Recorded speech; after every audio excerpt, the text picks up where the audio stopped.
wí fún Oríyọmí Òkìkíọlá. Oríyọmí ti róríyọmí, ta ló máa sanwó ara nínú wọn? Ipò àgbàlá ń bàgbà, ó yá ẹ tẹ̀lé mi ká lọ sílé olóyè. Chief Oríyọmí Òkìkíọlá ṣàjọwọ́ òrò tìlú Ìrókò Èkìtì ń ṣayẹyẹ ọjọ́ àbísáyé. Gbogbo Afẹ́nifẹ́re ẹ jẹ́ ká kí wọn kú oríire.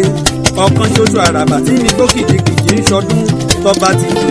Bóyá ẹ jẹ́ ká bó lóríire dámúsòkúsò. Olóyè Oríyọmí Òkìkíọlá, òkìkí owó, òkìkí ọrọ̀, òkìkí ẹ̀yẹ, ọmọ òkìkí òpẹ́kù, mo kí ọ. Ọjọ́ kìíní oṣù keje wọlé dé wẹ́rẹ́ bí èjì òwúrọ̀. Ọjọ́ tí a ti ń retí ti dé. Chief Oríyọmí ẹ kú oríire. Ẹ̀mí yín á ṣe púpọ̀ ọdún láyé. Ẹ ṣàmì ńlá ẹ báwọn péjọ àti sáàmì.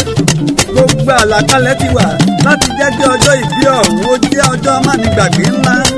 Gbogbo mùtúmùwà ní Chief Oríyọmí Òkìkíọlá ń ké sí kí wọ́n wá bá wọn gbólúwọ̀ ọba ga. Ìlẹ́ o olóyè Oríyọmí Òkìkíọlá, ọ́fíìsà tí múṣemúṣe rẹ̀ dá múṣemúṣe, ọ́fíìsà tó mòye, ẹlẹ́yinjú àánú, aṣọ ìbora fọ́ká ìmòye. Ìrókò Èkìtì nílé níjọba ìbílẹ̀ Ìjẹ̀rò Èkìtì. Ọmọ ìrókò rékéréké àgùnmọ̀tẹ̀, ìlọ́pọ́n nígbẹ̀rù ọba. Ọmọ oníroko àyúndé lọ́rìjọ́, Chief Oríyọmí Òkìkí, ìsàjọwọ́ òrò of Ìrókò Èkìtì. Òkú ayẹyẹ ọjọ́ ìbí tó ní àmì tó ní àpẹẹrẹ rere. Ìlẹ́ o ọmọ olókè àgbàrú dẹ̀dẹ̀ Jóṣù. Òkè àgbà la bí ọmọ gíganjú Ìjẹ̀rò sí. Ibẹ̀ la bí alára, ibẹ̀ la bí ajérò, ibẹ̀ la bí òsìkò. Èmọ̀kè lórí ẹni láti òdìwó, ọmọ alákọ̀ọ́dà erin. Àgbà olérí ìpè méjì, ọ̀kan ṣoṣo kééró bí èje. Ọmọ atẹ́rẹ́ bí ìbọn. Ọmọ adàyí tí ò jẹ́nu lóògùn. Ìran òògùn tí ò jẹ́, ara rẹ̀ ló tàn jẹ.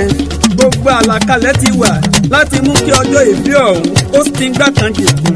Ọjọ́rú Wednesday ọgbọ̀njọ́ oṣù kẹfà ní Chief Oríyọmí Òkìkí yóò bẹ ilé àwọn ọmọ aláìníyàwó pẹ̀lú mọ̀lẹ́bí rẹ̀ nílùú Ìyìn Èkìtì ní déédé aago 10 òwúrọ̀.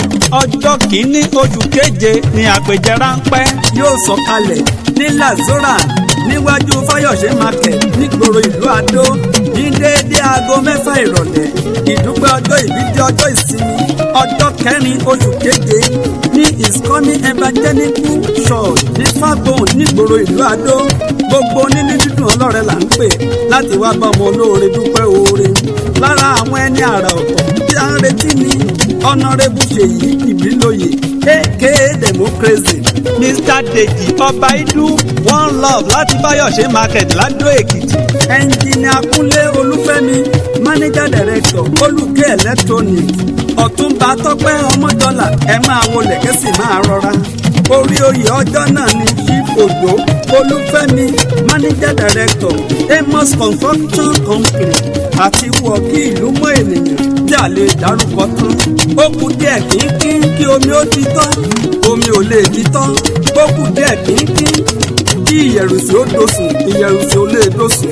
Ó kù díẹ̀ kínkín kí ìka méjì ó wọ̀wọ́ etu, ìka méjì ò lè wọ̀wọ́ etu. Ó kù díẹ̀ kínkín kí balùwẹ̀ ó dodò, balùwẹ̀ ò lè dodò.